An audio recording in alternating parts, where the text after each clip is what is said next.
At first, it looked like nothing. Just another cold traveler drifting through the dark. Another ice-coated wanderer sliding along the ecliptic, like millions have before it. 3I/Atlas. A name that felt more like a catalogue entry than a mystery. Something you'd read once, forget, and move on. But sometimes, the universe hides its biggest secrets behind the things we overlook. And this one was patient. It slipped through space with a kind of calm confidence, almost like it didn't want attention. No bright tail, no loud fireworks, just silent motion through a silent sky.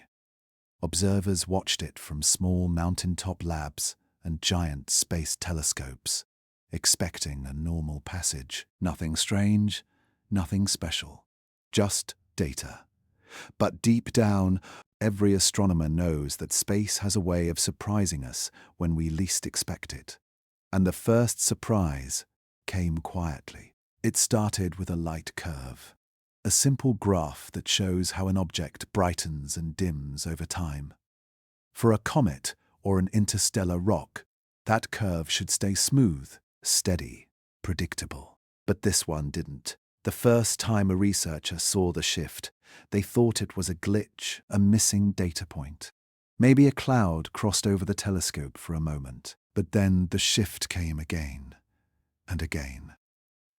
And suddenly, the line on the graph stopped behaving like a natural object. It dipped when it shouldn't. It brightened too quickly. It changed rhythm, almost like it was responding to something. The pattern didn't match dust shedding.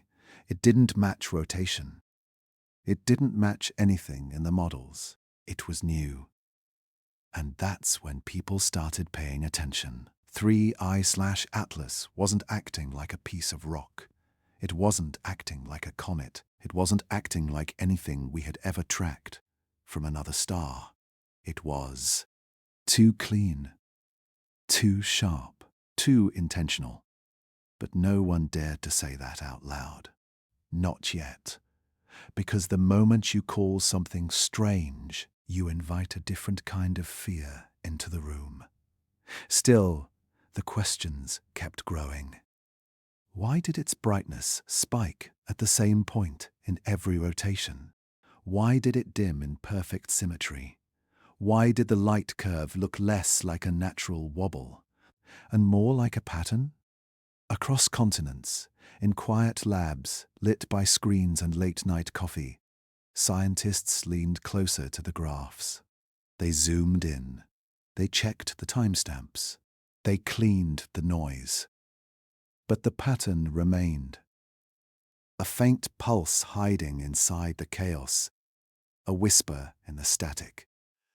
Some said it felt like the object was breathing, inhaling light, exhaling shadow. Others said that was ridiculous.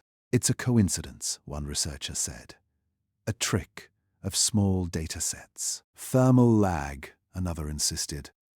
Outgassing, someone else offered. Everyone had a theory, but none of them fit.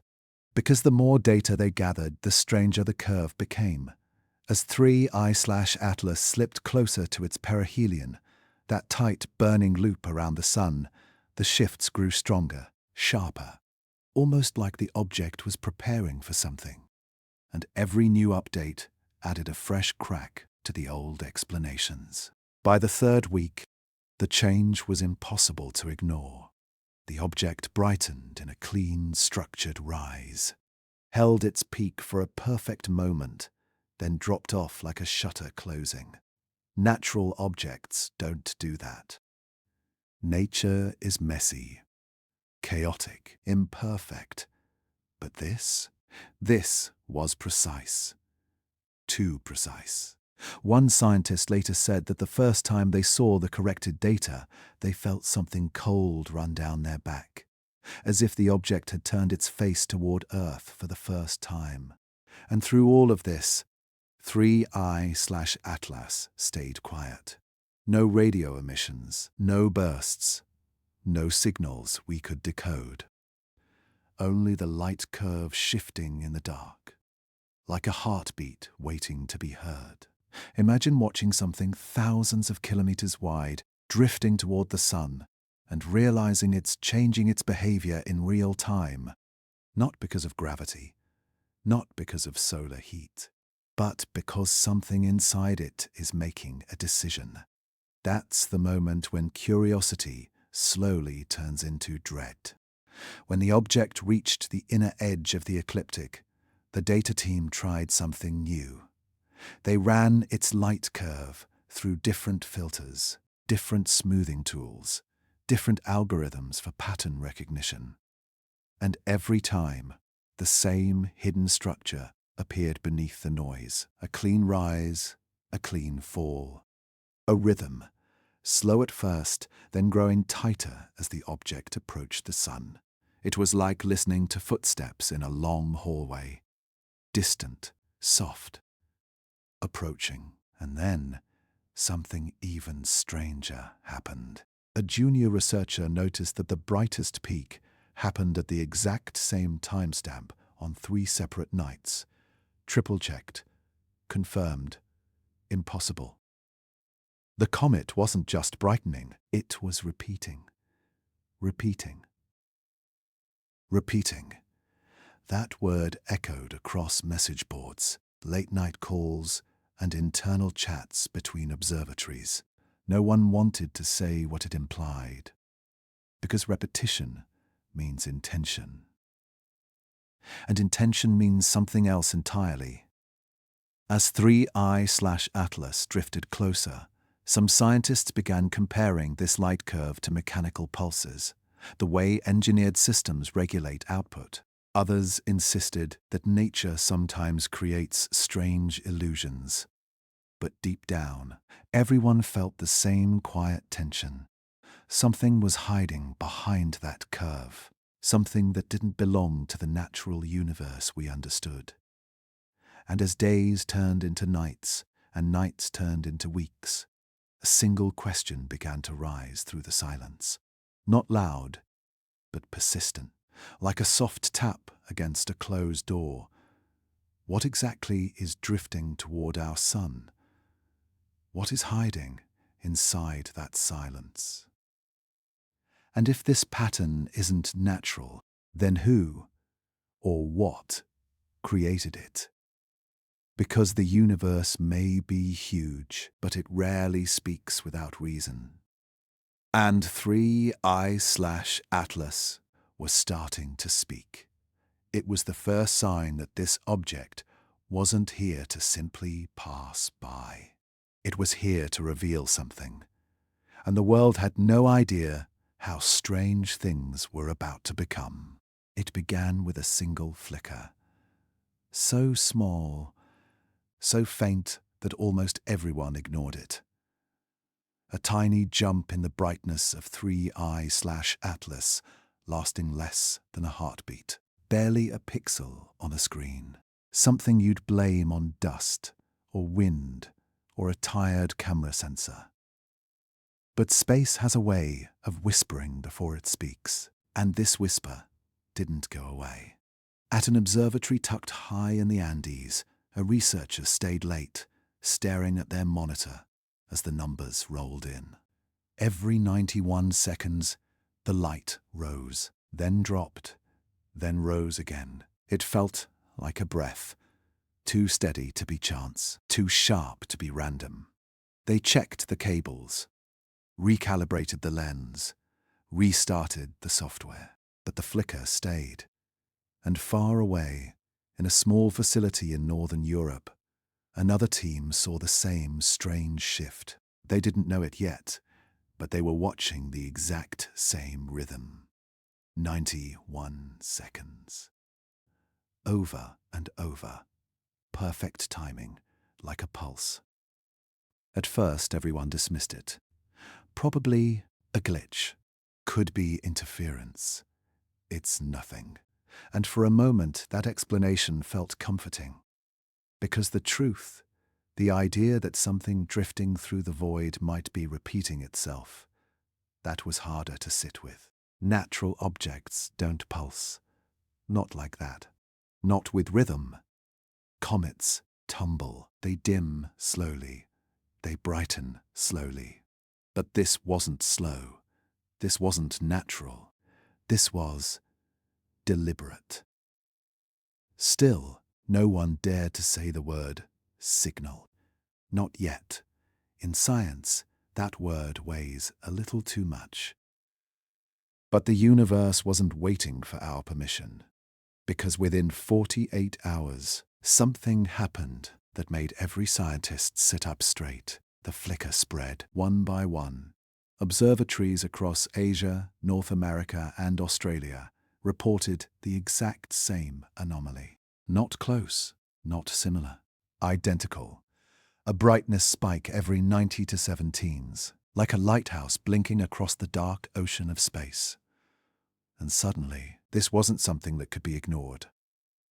When data from small amateur telescopes matched readings from billion-dollar research stations, the silence in the scientific community grew heavy.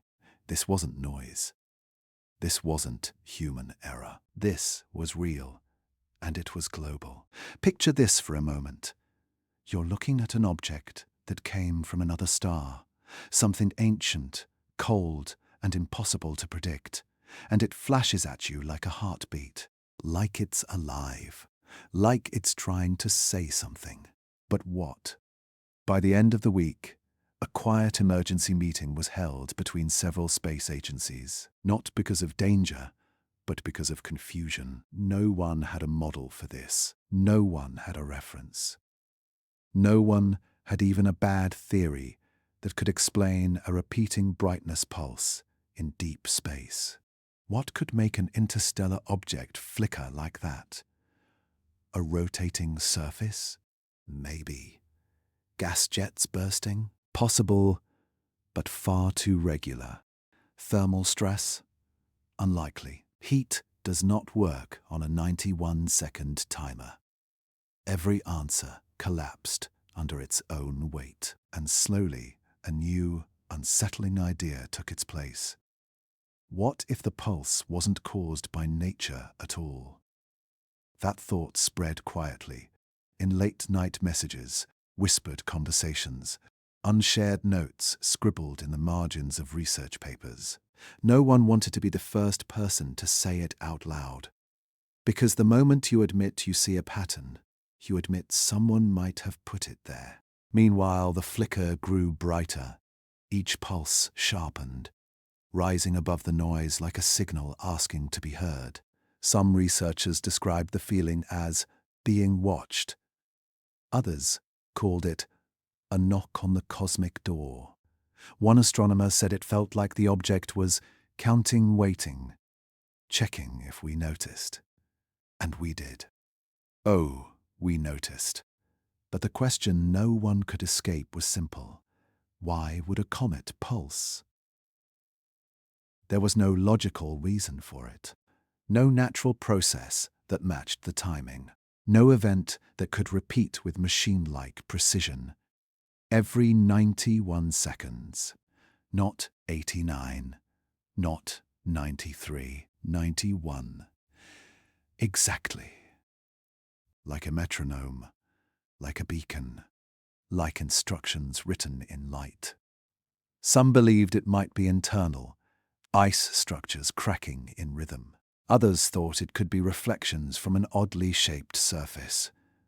But deep down, everyone felt the same quiet truth sitting at the bottom of their chest. This didn't feel like an accident. It felt like intention.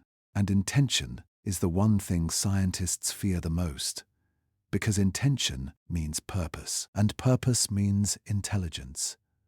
But intelligence means someone or something created this pulse, and that possibility is big enough to reshape everything we know. Still, the world wasn't ready to jump to conclusions, so researchers kept studying, measuring, analyzing. They tracked the flicker through dust storms on Earth, through clouded skies, through the noise of the sun's growing radiation. But nothing stopped it. The pulse continued. steady, cold, patient, almost like it was waiting for us to answer. One of the strangest moments came when a small observatory in South Africa compared their data with a massive orbital telescope. Two machines separated by half the planet. One small, one powerful, capturing the same heartbeat at the same second. The odds of that happening by chance? Close to zero, and that's when fear began to creep in. Not the fear of danger, but the fear of meaning. Because maybe the real question wasn't, why is it pulsing? Maybe the real question was, who is it pulsing for? As 3I/Atlas drifted deeper into sunlight, the flicker didn't fade. It sharpened, intensified, almost like the object was waking up. And as the days passed, as the world stared at this cold visitor from another star, a single thought whispered through every observatory, from the biggest lab to the smallest backyard telescope. What if this pulse is not a warning, but a greeting? Or worse, what if it's not aimed at us at all, and we're just standing in the way? Whatever the answer is, one thing became clear. This wasn't noise. This wasn't random. This wasn't a glitch. Something in the void was flickering. Something real, something deliberate, and it had only just begun to speak. There are moments in science when the data feels alive, when numbers stop acting like numbers and start behaving like something with a pulse, a rhythm, a will. And that's exactly what happened when astronomers pointed their infrared instruments at 3I/Atlas. They expected to see something simple, a cold object slowly warming as it moved closer to the sun, a natural rise in temperature, a slow, steady climb. That's how comets behave. That's how rocks behave. That's how the universe behaves. But this time, it didn't.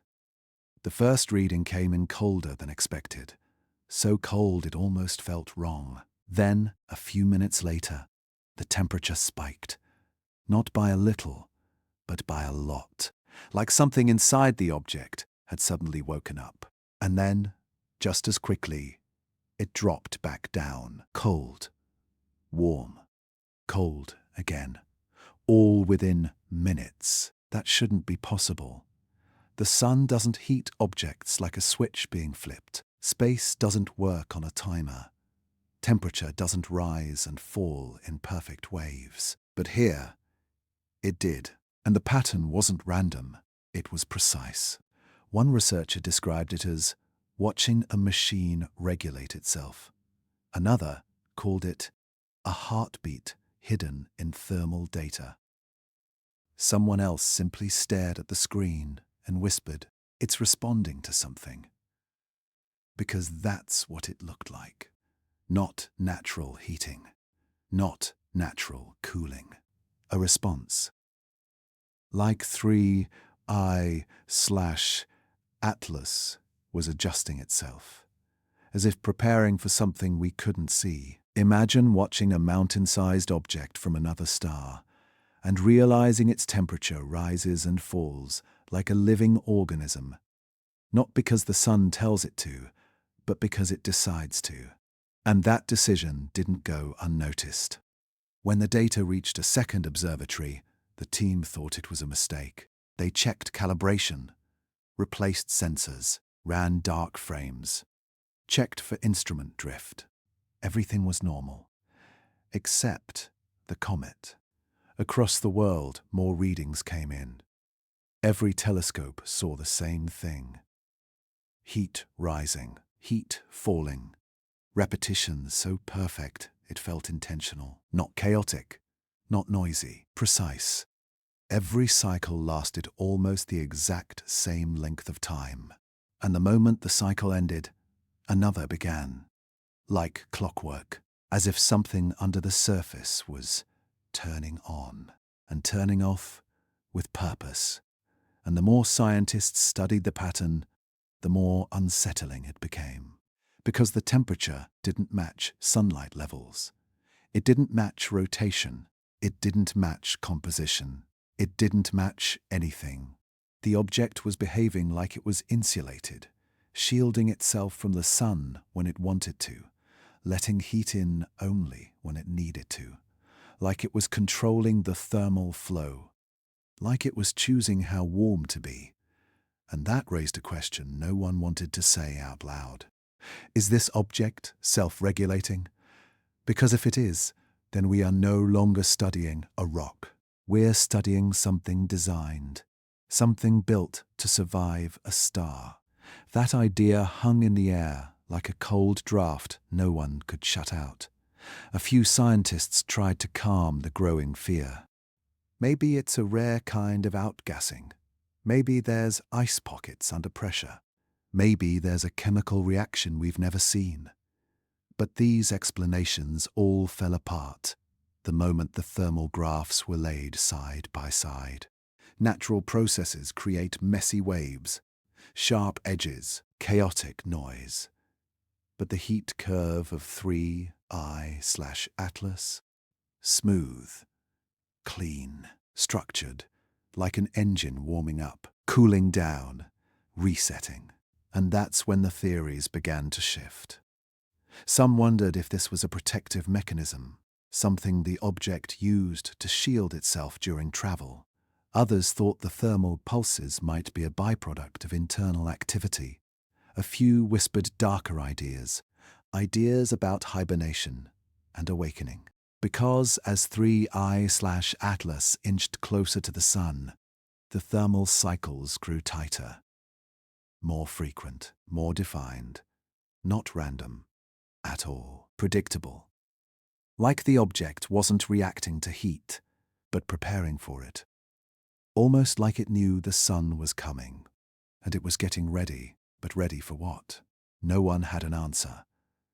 One astronomer compared the readings to heat signals from spacecraft, controlled systems that regulate internal temperature to protect their components. Except this wasn't human technology, and it wasn't limited to a few degrees. The temperature swings on 3I/Atlas were massive, like a planetary heartbeat echoing through the void, and that heartbeat was accelerating, as if the object sensed something, as if it was bracing for something, as if it was alive in a way we didn't have words for. And the more we watched, the more the fear grew. Not fear of danger, but fear of understanding. Because every new piece of data pushed the same thought into focus. This thing is acting on purpose. And that idea is too big for comfort. Finally, late one night, a quiet message was shared between two researchers. Do you think it's controlling itself? The reply came after a long pause. I don't know. But if it is, the question isn't why. The question is, for what? That message captured the feeling shared by everyone studying the object. Because the temperature wasn't random, it wasn't accidental, it wasn't natural. It was a pattern, a choice, an action. And choices come from something that can decide. The thermal readings continued to rise and fall with mechanical precision, as if the object was cycling through phases, like it was testing itself, regulating itself, learning itself. Or maybe responding to something outside of itself, something we hadn't detected yet. As the final data of the week uploaded to global servers, a silence spread through the astronomy community. A silence filled with one haunting possibility. This wasn't regulation. This wasn't reaction. This was preparation for what? We were about to find out. Because 3I/Atlas was moving closer to the sun every hour, and whatever was happening inside it was speeding up. And somewhere in that rising and falling heat, in those perfect thermal cycles. A truth waited in the shadows. A truth no one was ready to face. Sometimes you don't need sound to feel a scream. Sometimes light alone is enough. And for the scientists studying 3I/Atlas, that scream came the moment sunlight touched its surface, because what they saw should have been impossible. When the first rays of light hit the object, its brightness shifted, not slowly, like dust heating up, not randomly, like ice breaking off, but in waves. Clear, geometric, deliberate, like something beneath the surface was moving. No one wanted to believe it at first. They stared at the readings with half a breath held in their chest, checked the sensors, checked the weather logs, checked the calibration charts. Everything was normal, everything except the comet. Under normal conditions, a comet's reflectivity changes in messy, uneven patches, bright spots, dark spots, dust clouds drifting. Nothing smooth, nothing patterned, but 3I/Atlas didn't follow that script. It brightened in clean lines, like strips of its surface were catching sunlight at perfect angles. Then it dimmed in the exact reverse order, as if those same strips folded back into shadow. One researcher described it as watching a shutter open and close. Another said it looked like panels turning. Panels. That word hit the room like a drop of ice falling into boiling water.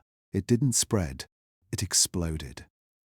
Because space is full of rock and dust, but it is very, very empty of panels. And yet, that's exactly what the reflectivity looked like.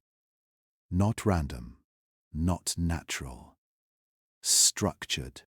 Imagine watching a giant object, older than your entire species, rotating slowly through space, and seeing its surface brighten in perfect lines, like a signal sweeping across the hull of a ship.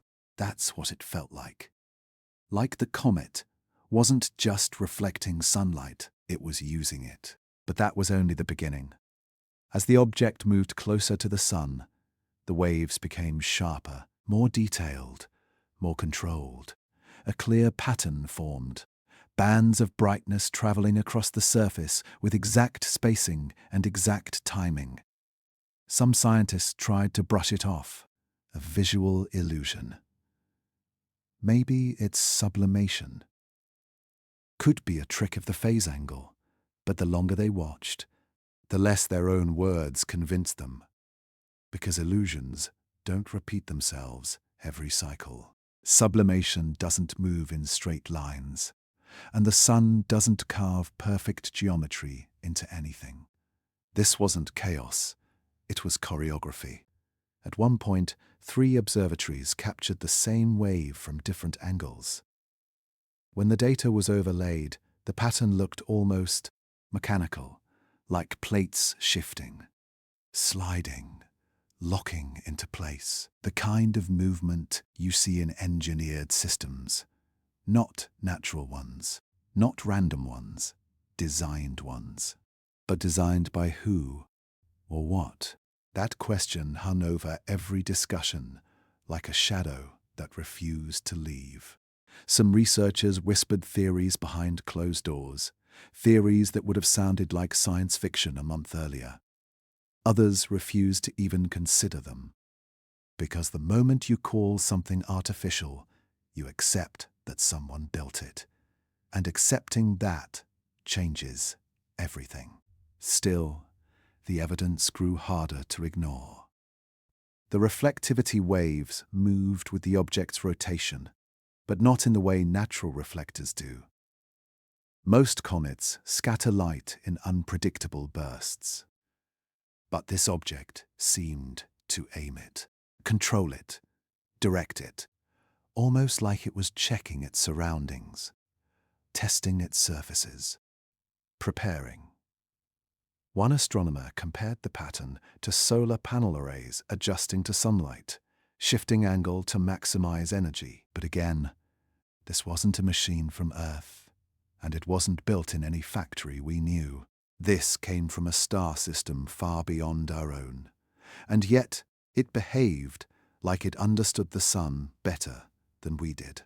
As the reflectivity waves continued, something strange happened. The brightness lines began forming shapes, not clear symbols, not language, but symmetry. Nature loves disorder, imperfection, asymmetry. But the lines on 3I/Atlas moved with an order that felt unnatural. Squares, strips, angles too clean for a broken surface. It was like watching geometry emerge from something that should have been chaos. And with every new scan, the tension in the scientific community grew. Because deep down, they all knew the truth.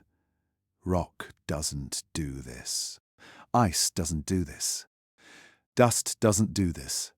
Only machines do this. But who would build a machine the size of a mountain?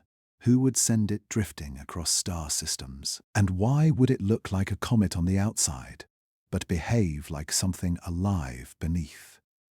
As more sunlight touched the object, something even stranger occurred. The reflectivity waves aligned with the same 9-1-second pulse detected earlier, as if both processes, the flicker and the surface shift, were connected. Like parts of one system, one structure, one design. Suddenly, everything scientists thought they knew began to crack.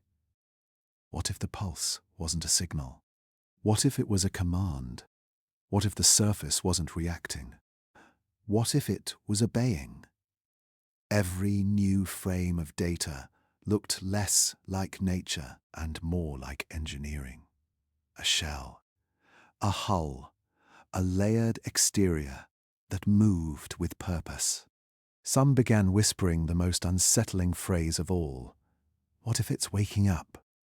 Because the reflectivity wasn't just changing, it was changing faster, more precise, more intense. A response to sunlight, or a preparation for something still ahead. And as those geometric waves rolled across the object, scientists faced a realization heavier than fear itself. This wasn't a rock reflecting sunlight. This was something designed to use light, to bend it, to shape it, to redirect it, like armor, like shielding, like the skin of something built for a purpose we couldn't understand. And that purpose still hid beneath the dust. The chapter closed on a question no one could escape. What surface behaves like that in the cold of space? Because whatever 3I/Atlas was made of, it wasn't just matter.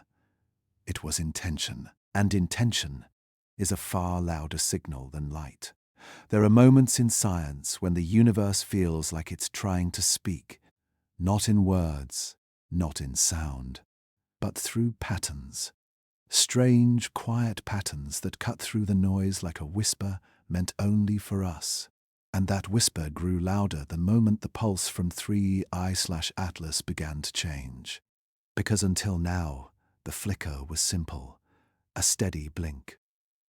A rhythm locked at 91 seconds, mysterious, but still easy to track. Then suddenly, that rhythm broke. The brightness didn't pulse once. It pulsed twice, then 3 times, then 5. Not random numbers. Prime numbers: 2, 3, 5, 7, 11. A sequence that didn't belong to nature, but to intelligence. When the first astronomer noticed the pattern, they froze. Not because they understood it fully, but because they recognized the one thing prime numbers represent in the universe: choice. Nature doesn't count like this. It doesn't skip numbers on purpose. It doesn't create sequences built on logic. But intelligence does. A gentle panic ran through the labs tracking the object. Messages flew between observatories. Data sets were triple-checked. Equipment was reset. New measurements were taken. But everything showed the same thing. The pulse was counting. Prime numbers scheduled into light. The reaction in the scientific community split into two sides. One side clung to natural explanations. Could be rotational shadows. Maybe it's ice cracking. Perhaps there's a repeating plume. But deep down, even they weren't convinced. Because the sequence wasn't just prime numbers. It stopped when it reached 11. Then reset. Then did it again. In perfect timing. Like someone was writing the same line of code. Over and over. Waiting for someone to notice. Meanwhile, other scientists felt a quiet chill settle inside their ribs. Not fear of danger, but fear of understanding. Because if something is counting prime numbers, it means something out there is thinking. And more importantly, it wants to be seen. Prime numbers are the oldest universal handshake. The simplest way for intelligence to say, I exist, I know math, I can communicate. But no one wanted to say that out loud, not yet. Across the world, researchers watched graphs glowing on screens, blinking like distant heartbeats, each pulse rising, falling, spacing itself with purpose. And every time the sequence restarted, it felt like the object was breathing deeper, listening harder, waiting longer, waiting for what? No one knew. As the days passed, the pulse shifted again. The sequences grew more complex, still prime numbers, but grouped differently. Sometimes it repeated them twice. Sometimes it skipped a set. Sometimes the pulses came faster, like the object was impatient. Some teams saw structure in the new patterns. Others saw meaning. But a handful of scientists saw something far more unsettling. They believed the pulses were changing based on Earth's position. Every time our planet rotated and telescopes aligned with the object more directly, the pulse sharpened. Cleaner, brighter, more exact. Like the object knew it was being watched and responded. One researcher described the feeling as being in a dark room and realizing something in the corner is blinking back at you. That comparison spread through the community like a rumor no one wanted to confirm. The world outside the labs didn't know, not yet. But inside, the tension grew heavy, because everyone knew what prime numbers mean in contact protocols. Every SETI manual starts with them. Every hypothetical message begins with them. They're the cosmic calling card. But who or what would send that through a mountain-sized object drifting between stars? Was it a probe? A vessel? A structure built for travel? Or something else entirely? And more importantly, was the counting meant for us? Or was it meant for someone or something else far from Earth? That last question terrified people more than they admitted, because humans are used to thinking we're the center of attention in the universe. But what if we're not? What if we're just standing in the path of a message not meant for us at all? The idea grew even darker when a small observatory in Chile recorded something strange. Each time the pulse began a new prime sequence, there was a tiny fluctuation, too small to notice unless you zoomed in until the data almost broke apart. A tiny pause, as if the object was waiting for a reply. That discovery sent a quiet shiver through everyone who saw it. Because if something is waiting, then something expects an answer. And we weren't ready to give one. One scientist finally said what many had been thinking. What if the pulse isn't a message, but a check-in? A check-in. A status report. A beacon. A signal meant for whoever, or whatever, launched this object long before humanity learned to walk. Because objects don't count in prime numbers. Rocks don't pause like they're listening. Comets don't restart coded sequences. Machines do. Systems do. Intelligence does. And the universe rarely speaks twice unless it expects someone to hear it. As the prime numbers flashed across screens around the world, another pattern emerged. Something unsettlingly familiar. The time between each restart was shrinking. Not randomly, not wildly. Each cycle tightened by a small fraction. A fraction so small you'd miss it unless you compared hours of data. But it was real. The pulse wasn't just counting, it was accelerating. Why? Some believed it was adjusting to the sun's light. Others thought it was recalibrating. A few wondered if the object was waking up, step by step. But the darkest theory was the simplest. It's waiting for a response. And it's losing patience. By the end of the week, the sequences had changed again. No longer just prime numbers. Now they were forming clusters, groups that looked suspiciously like encoded information. Not language, not symbols, but something structured enough to make the hair on your arms rise. Because the pulse wasn't random. It wasn't natural. It was communicating. The only question left was the one no one could escape. If this is a message, who or what is it meant for? Because maybe the scariest answer isn't that it's meant for us. Maybe the scariest answer is that it isn't, and we're listening to something we were never meant to hear. There's a moment in every investigation when the world stops pretending things are normal, a moment when the data stops whispering and starts pointing. For weeks, scientists had been tracking 3I/ATLAS through the inner solar system, tracing its arc with perfect equations and beautiful, predictable physics. And then, without warning, it stopped following them. The first deviation was tiny, almost invisible, a small drift, just a fraction of a degree off its expected path, easy to ignore, easy to explain away. A slight push from solar wind, a hidden jet of gas, a math error. No one panicked. Not yet. But the universe wasn't done speaking, because the next day, another deviation appeared. Then another, each one small on its own, but together they formed a pattern. A curve that no natural object should take. A smooth shift, a correction, a decision. And suddenly, every major space agency on Earth went silent. Not because they didn't have answers, but because the answers they did have were too heavy to speak out loud.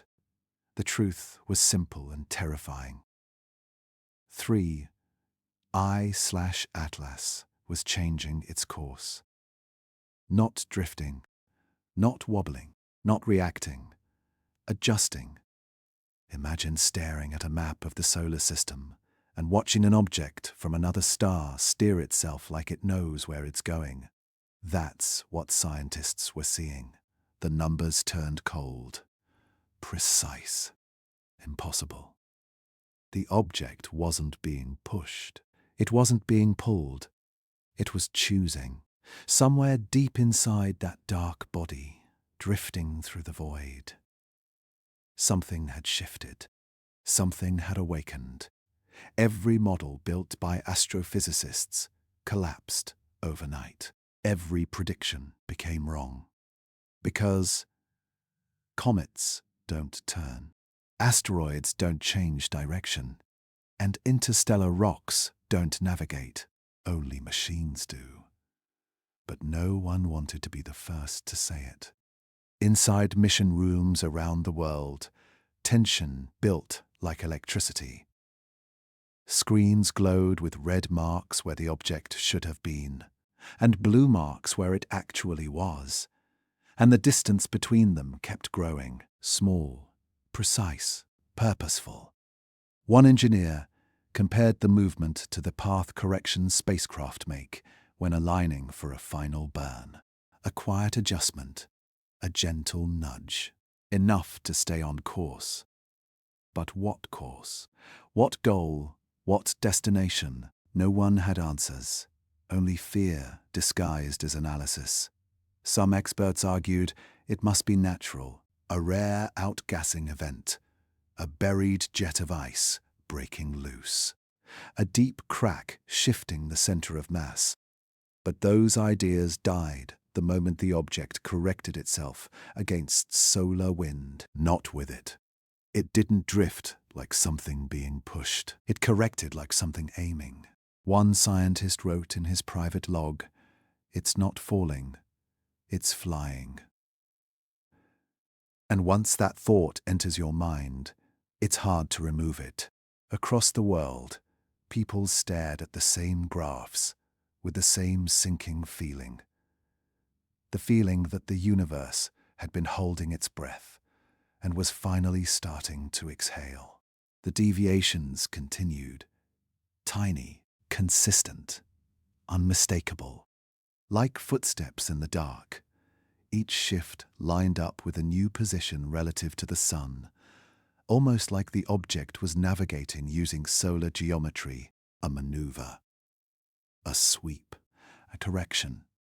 Some analysts started running prediction models based on controlled propulsion, not natural forces. The fits were disturbingly accurate. 3IATLAS wasn't following physics. It was following intent. A machine intelligence, an ancient probe, a vessel drifting through the dark. Every theory felt too big. Every alternative felt too small. And somewhere in that space between fear and curiosity, a quiet question took shape. If this object is adjusting its path, what is it adjusting toward? The public still had no idea. The data hadn't been released. The conversations were happening behind glass walls and coded emails. But inside those rooms, the fear was growing. Because changing trajectory means only one thing: awareness. Awareness of environment, awareness of path, awareness of gravity, heat, and motion, awareness of purpose. And the object's new path was taking it somewhere unexpected. Not past the sun, not back into deep space, but toward a subtle, stable arc, one that mirrored an approach pattern. Not a crash, not a slingshot. A slow, intentional curve. Like it was entering orbit. A controlled orbit. Around what? No one knew. But as the trajectory stabilized, one detail stood out. The path it was taking brought it slightly closer to Earth. Not dangerously close, not threatening. Just close enough to feel like attention. That possibility filled the air with a kind of quiet dread. A dread no one said out loud, but everyone breathed in. Because objects don't approach Earth, not on purpose, not on clean, steady arcs. And yet, here it was, moving with the grace of something that understood gravity better than any human engineer. Something old, something intelligent, something watching. Space agencies around the world began arguing, not loudly, but in the kind of silence that means the stakes are too high to raise your voice. Some believed it was alien technology. Some believed it was a natural phenomenon we'd never seen before. And some believed it was both. A natural body wrapped around something that wasn't natural at all. But no matter what they believed, Everyone had to face the same truth. Nothing in the history of astronomy has ever adjusted itself like this. Nothing drifts off course and then corrects with the patience of a pilot guiding a ship through dark waters. Nothing from the stars decides its own trajectory. Nothing except something built. And as the world continued to sleep, unaware of what was unfolding above them, scientists stared at the curve of 3I/Atlas's path and felt a chill run down their spine. Because this wasn't the path of an object, it was the path of an intention. And intentions always lead somewhere. The only question left was the one no one wanted to ask. If 3I/Atlas is choosing its own orbit, what happens when it finally reaches where it's going? There are places in the universe where light simply refuses to go. Places so cold, so silent, that even heat itself seems afraid to enter. And on the surface of 3I/Atlas, there was one of those places. A probe, launched months earlier, had finally caught up to the object. Its plan was simple: fly past, take readings, send data home. But nothing about this object had been simple so far. As the probe swept across the sunlit side of 3I/Atlas, everything looked normal at first. Jagged ridges, broken ice, pockets of dust. Then the scan hit a region that wasn't supposed to exist, a patch darker than shadow, colder than space, a void so empty that even the instruments hesitated. The thermal reading dropped to 0, not near 0, not close to 0, perfect 0.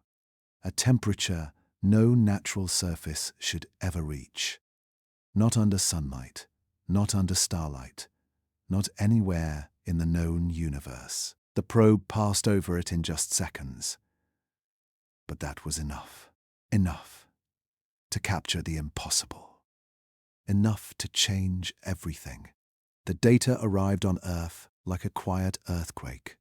Scientists stared at the imaging feed in disbelief, at a dark oval carved into the comet's surface, a region where heat didn't reflect or scatter or even exist. It was like the object swallowed warmth itself. Some called it a crater, some said it was a shadow. But the more they studied it, the less those explanations mattered, because the edges were too clean, too smooth, too intentional. One researcher finally said the word everyone else was afraid to speak. A door. Not metaphorically, literally. A door, a cold seam in the surface, perfectly oval, perfectly aligned with the object's spin. It didn't act like rock. It didn't act like ice. It acted like an opening, or worse, an entrance. And that changed the tone of every conversation. Because if this was a door, then the object wasn't just a structure. It was a vessel, a container, a shell, something built to hold something else. But what? No one had an answer. The probe's infrared sensor logged something even stranger. As it passed over the dark region, its thermal camera picked up a dip in incoming heat, as if warmth was being pulled inward, as if the darkness was absorbing energy, not reflecting it. Like a mouth, or a vent, or a silent invitation. Some scientists believed it was an intake system, a mechanism meant to draw in energy for some unknown purpose. Others thought it might be shielding, a protective layer keeping something inside from waking too soon. But a few researchers, the ones who stared too long at the data, began asking the question that kept them awake at night. What if the void isn't absorbing heat, but hiding heat? What if something inside the object was warmer, and the surface was blocking it? What if the door wasn't a doorway into cold, but a doorway into something alive? The deeper scientists looked, the darker the mystery grew. The void didn't behave like a natural shadow. Shadows change with angle. Shadows soften. Shadows shift. But this region stayed the same. No matter where the light came from, no matter how the object rotated, it was locked in place like a fixed feature or a sealed entrance. One engineer compared it to a service hatch on a spacecraft, a way to access internal systems without exposing them. Another said it reminded them of thermal insulation used on machines that need to control heat with absolute precision. But everyone agreed on one thing. Nature didn't carve this. This was structure. This was design. This was purpose. As the probe continued past the object, its instruments recorded a faint, low-frequency vibration coming from the same region. A vibration too soft to hear, but steady enough to record, almost like a hum, almost like a heartbeat, or machinery waiting in the dark. When that data reached the mission teams, the silence in the room felt heavy, like something invisible had just stepped inside. Because if the object had a door, and if the door had a hum, then something behind it was active, alive, functioning, waiting, and that realization was almost too large to think about. Why would something hide behind a door in an interstellar object? Who or what built it? And why had it traveled across the galaxy, wrapped in layers of dust and ice? Was it protecting us from itself? Or protecting itself from us? Or was this entire object built for a single purpose we still hadn't uncovered? As images continued to come in, scientists noticed something else. A faint glow around the edge of the void. Not bright, not obvious. Just a thin halo, like heat being pulled tight around a border that refused to let it slip inside. Like something was holding the doorway shut. One researcher whispered under their breath, "It looks sealed." Sealed. Not broken, not damaged. Closed. And seals only exist when something is meant to be kept inside or kept out. As the world slept, scientists stared at that dark region and felt something rise in their chest, a mix of fear, wonder, and the quiet sense that humanity had crossed a line it couldn't step back from. Because it wasn't the cold that scared them. It wasn't the void. It wasn't the impossible temperature. It was the shape, the precision, the intention, the door, and the question that came with it. If the object carries a doorway, then what exactly is on the other side? Is it ancient? Is it intelligent? Is it dormant? Or worse, is it awake?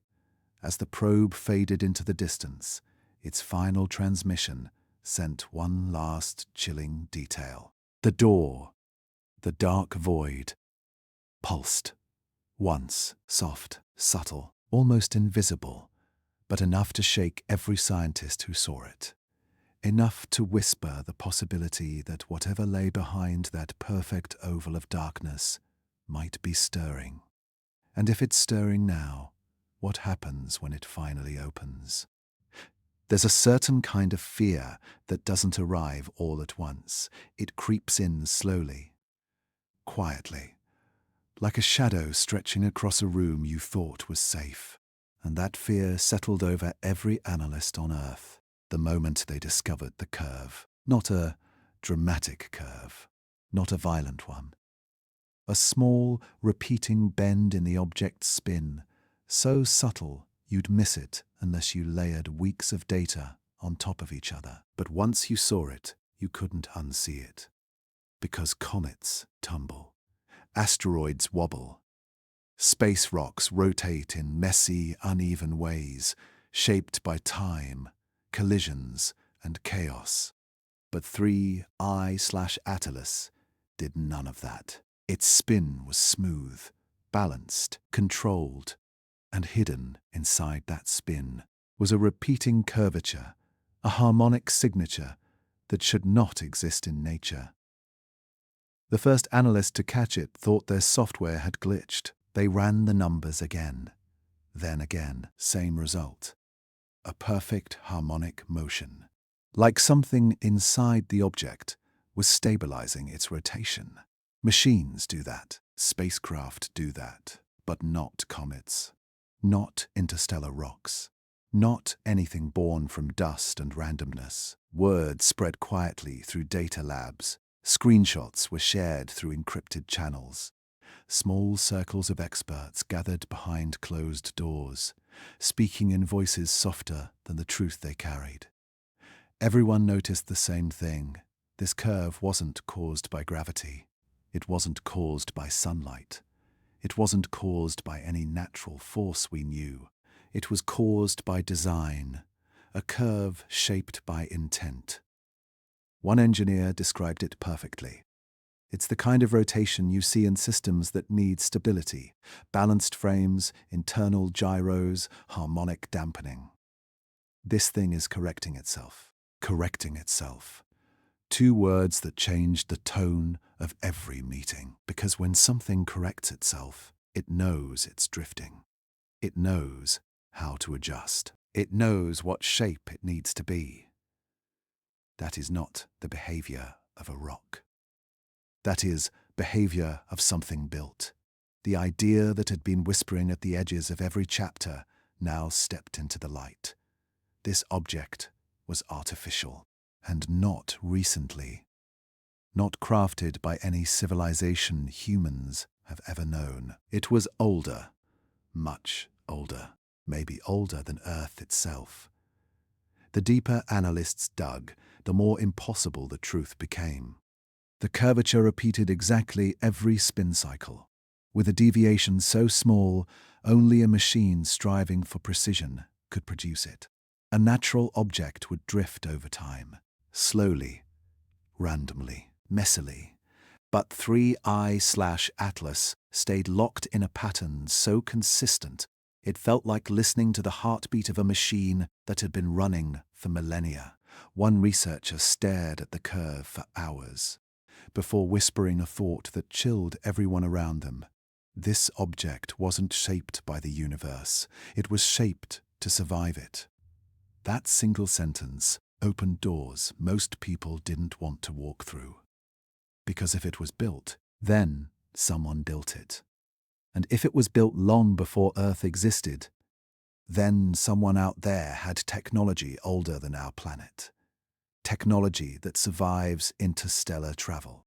Technology that can regulate heat, adjust spin, correct trajectory, pulse in prime numbers, hide a doorway under impossible cold, all inside a shell that looks like a harmless comet until the moment you look close. It was almost poetic in a terrifying way. A machine wrapped in dust, a structure disguised as stone. A traveler hiding inside the clothing of nature to avoid being noticed, or to avoid being feared. For a long time, analysts kept this curve quiet. They argued over interpretations, over simulations, over possible natural explanations. But every explanation collapsed under the weight of the data. Because harmonic motion with this level of precision only comes from engineering. Every spacecraft ever built uses some form of it to stay balanced in space. But here was something millions of years old, moving with the grace of a system that was still working flawlessly, still rotating, still correcting, still functioning, still alive in its own way. And the more analysts studied it, the more questions rose from the silence.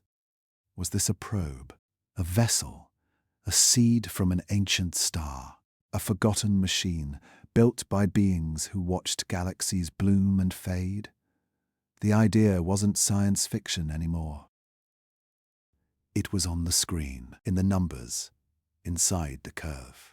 Some compared the motion to a gyroscope, a stabilizer keeping the object oriented through its long voyage between stars. Others said it resembled the movement of a drive core, a system meant to absorb cosmic pressure and keep the interior safe. A few whispering voices suggested something more haunting. The curve felt like a heartbeat, a slow, ancient heartbeat, keeping the object alive as it slept through eternity. But whatever the internal structure was, one truth became impossible to ignore. This wasn't random debris. This was architecture. Ancient architecture, built long before humanity formed its first thought. Before Earth cooled, before oceans existed, before sunlight ever touched the surface of our planet. And now, after drifting through the dark for ages, it had arrived in our system, not by accident, not by drifting, but by choice. Because an object built to last across galaxies doesn't move without purpose. The artificial curve told scientists something they weren't ready to admit. 3I/Atlas isn't just a visitor. It's a survivor of time, of distance, of cosmic silence. A machine older than us, maybe older than our sun, still running, still correcting, still following a plan we are only beginning to see. As this realization settled in, a final, chilling question rose at the center of every room. If this was constructed long before Earth existed, then who were its makers? And more importantly, what were they searching for? When they sent it, the answers waited in the dark, inside a machine disguised as a comet, drifting closer to a truth humanity was not ready to face. There are signals in this universe that feel less like noise and more like awareness, a kind of attention, a quiet turning of the head from something far older than we are. And that feeling began the moment scientists realized the pulse from 3I/Atlas was no longer drifting through space at random. It was aligning with us. At first it was small, a coincidence in the data, a moment where the prime number pulse lined up with Earth's rotation. But then it happened again, and again, and again, until the pattern became impossible to ignore. Every single time Earth completed a full rotation, the pulse struck at the exact moment our planet faced the object, perfectly, consistently, deliberately, like it knew where we were, like it knew when to speak.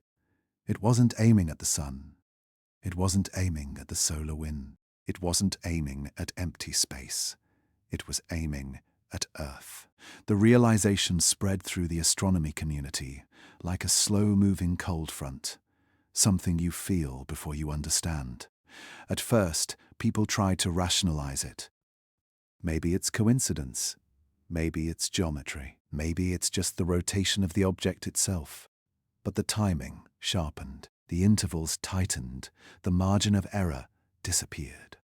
By the fourth week, the pulse was hitting with a precision that felt almost intentional.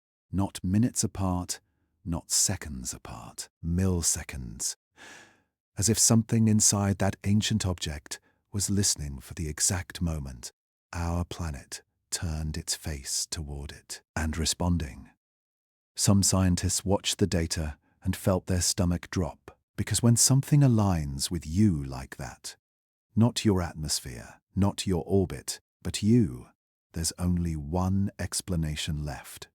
It's aware. And with each passing day, that awareness grew sharper.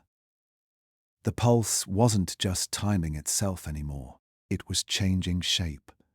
The brightness rose faster, fell slower, formed layers within layers, tiny ripples inside each burst that looked almost like coded information. A structure, a signature, something like breathing, but not human, something like intention, but not ours. Instrumentation logs started showing something else too, something no one expected. A faint electromagnetic tail emerging right after each pulse. Not strong enough to classify as a signal, not weak enough to dismiss. Just a whisper, a brush of static, like the echo of a machine waking up after a long sleep. Engineers tried to decode it. Mathematicians tried to find patterns. Physicists tried to match it with natural processes. But every explanation fell apart under the same simple truth. The pulse was accelerating, not in brightness, not in power, in urgency. The intervals between sequences kept shrinking, not by chance, but by design. It was as if something inside the object was warming up, unfolding, activating piece by piece, a system rebooting, a core coming online, a signal growing clearer because whatever was behind it was no longer half awake. It was rising, and scientists began to argue not about what was happening, but about why. Was it watching us, tracking us, testing us, or was it waiting? Waiting for what? A reply? A trigger? A condition we hadn't met yet? Or was it waiting for the right moment? A moment written into its system long before Earth existed. One quiet discovery made everything worse. A small observatory in Finland noticed that the pulse grew fractionally stronger every time Earth slipped into the object's direct line of sight. Not much, barely measurable, but enough to confirm a suspicion everyone had tried to ignore. The object was not just aligning with Earth, it was reacting to Earth. Like a lighthouse changing brightness when someone steps onto the shore. Like an eye adjusting when it finally finds what it's been searching for.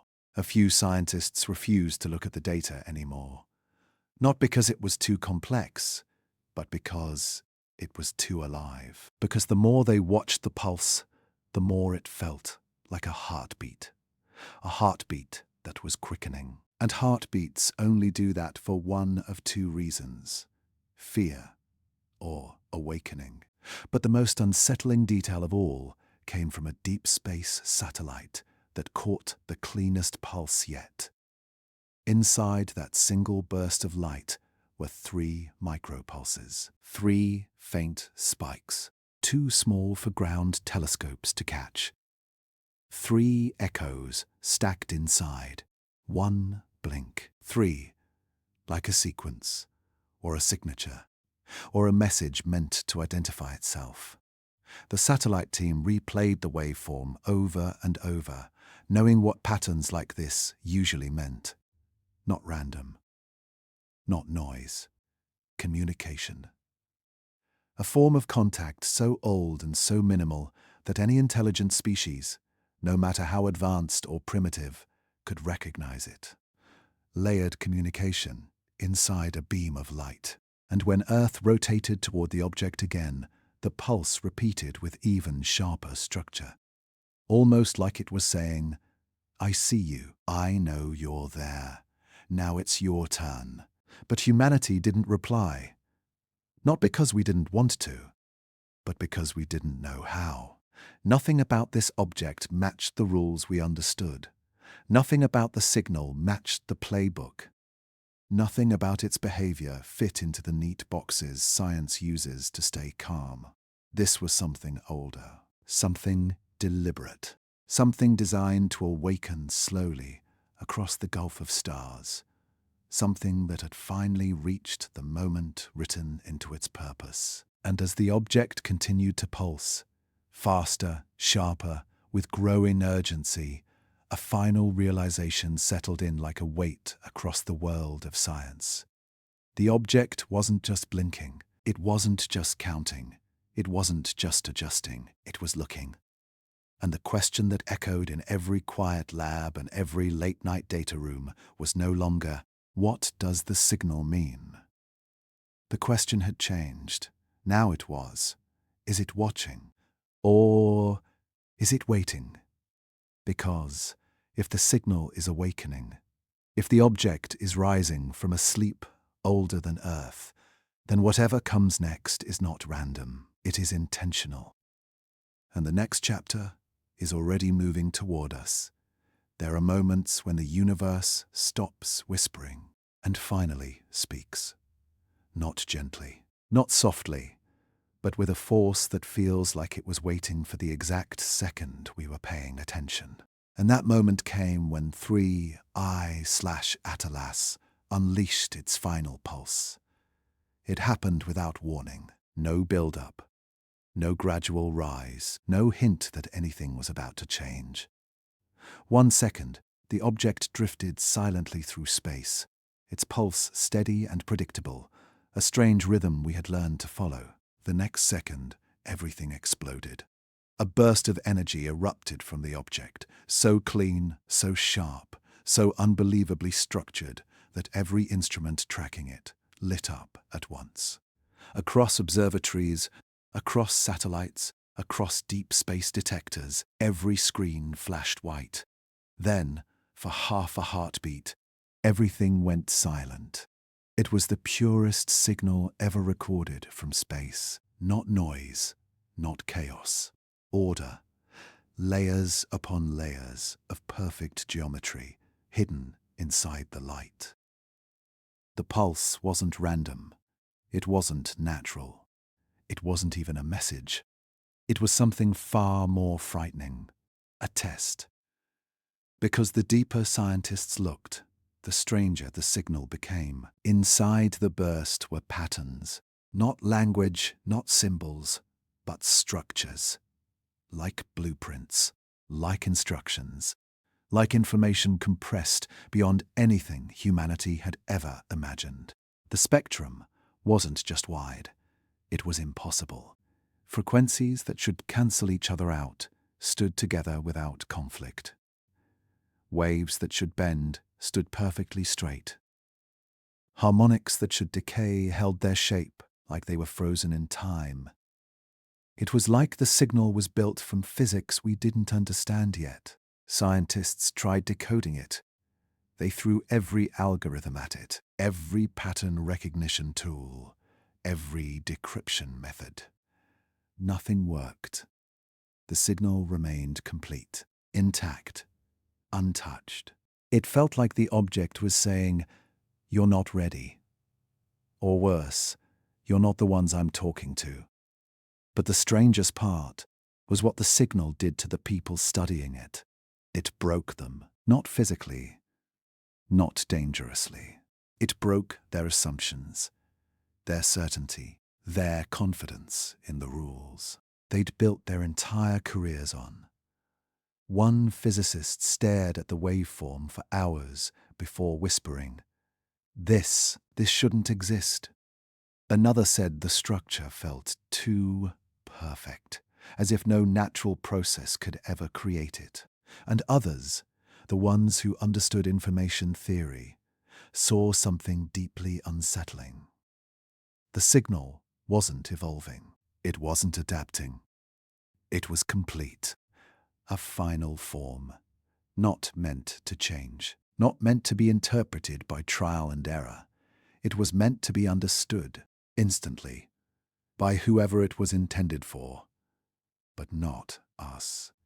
Whatever intelligence created this object had built a message so condensed, so layered, so mathematically pure, that decoding it felt less like reading and more like trying to stare directly at the sun. It wasn't designed for human minds. But the question that echoed through every lab wasn't, "What does it mean?" It was, "Why send this now?" Because the pulse didn't just appear. It arrived at the exact moment the object aligned perfectly with Earth's rotation. Like it had been waiting, watching, tracking. For weeks, the pulse had followed us, adapted to us, matched our movement.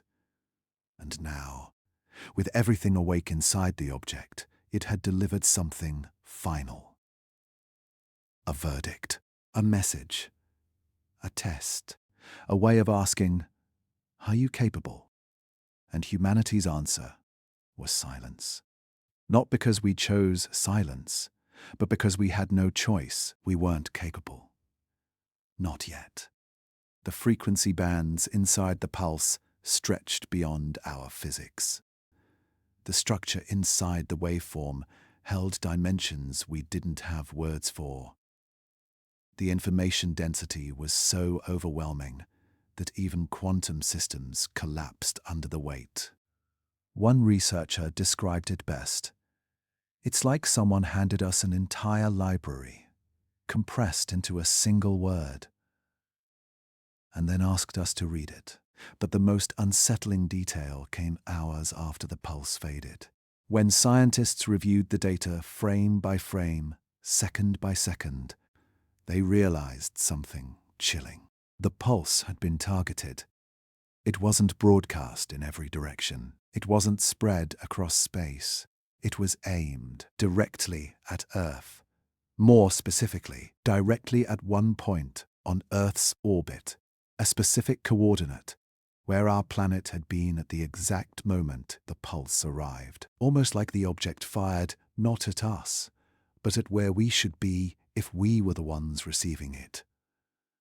Like a lock, waiting for the right key. And if the pulse was a test, we had failed it, because the object didn't speak again. It didn't pulse. It didn't rotate in prime numbers. It didn't signal. It returned to silence. A silence so deep, so absolute, that it felt intentional, like the end of a conversation or the closing of a door. Scientists didn't know how to interpret the quiet. Was it disappointment, completion, or simply the next phase of whatever ancient program this object was following? Some believed the pulse was a warning. Others believed it was an invitation, one we weren't advanced enough to accept. A few whispered the darkest idea of all. We awakened something that wasn't meant for us. Because this didn't feel like communication. It didn't feel like contact. It didn't feel like a conversation. It felt like evaluation. Like the object had looked at us, measured us, scanned us, and made a decision. Whether that decision was good or bad, no one could say. But what everyone knew was this: 3I/Atlas was no longer just an object. It was an intelligence, an ancient one, a patient one.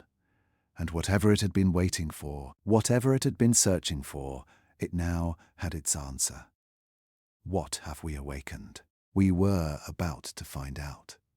Because the object wasn't leaving. It was slowing down. There's a certain comfort in believing that everything eventually moves on. Comets come, comets go. Objects fall toward the sun, then fade back into the darkness where they came from. It's the rhythm of the solar system. Predictable, safe, reassuring. But 3I/Atlas didn't follow that rhythm. Not anymore. After everything, the pulses, the prime numbers, the shifting reflectivity, the impossible heat patterns, the artificial curve, the awakening signal. After all of it, the object reached its perihelion. The moment when the sun's gravity should have whipped it around and flung it back into the abyss. But instead of accelerating away, it slowed, not dramatically, not violently, just enough to break every calculation, every model, every expectation. It held its speed like a bird adjusting its wings, like a pilot correcting a glide, like a machine reaching the part of its journey it had been waiting for. And then, in a move that stunned every observatory on Earth, 3I/Atlas settled. It didn't turn back to deep space. It didn't follow a natural escape path. It paused, drifted, stabilized, and held position just beyond Earth's orbit. not at random, not accidentally. Precisely, a location so stable that nothing ends up there by chance. It was as if the object had arrived for the first time since entering our solar system. Its movement felt less like travel and more like arrival. Scientists stared at the trajectory plots with a silence that felt heavier than fear. Because objects from other stars don't stop to look around. They don't slow down to linger. They don't adjust position like they found the place they were searching for. Unless that's exactly what happened. Data began pouring in. Telemetry, trajectory adjustments, stability curves, and then something familiar happened. Something that made the world's breath catch. The pulse returned. Not the accelerated one, not the layered message, not the overwhelming burst that shook every detector on Earth. This pulse was different. Gentler, slower, older. It was the first sequence, the original one, the soft, steady heartbeat that began this entire mystery. 91 seconds. Over and over. Exactly like before. Like the object had reset itself. Like it was starting the cycle again, from the beginning. Theories erupted faster than data could keep up. Some believed it was preparing for the next phase.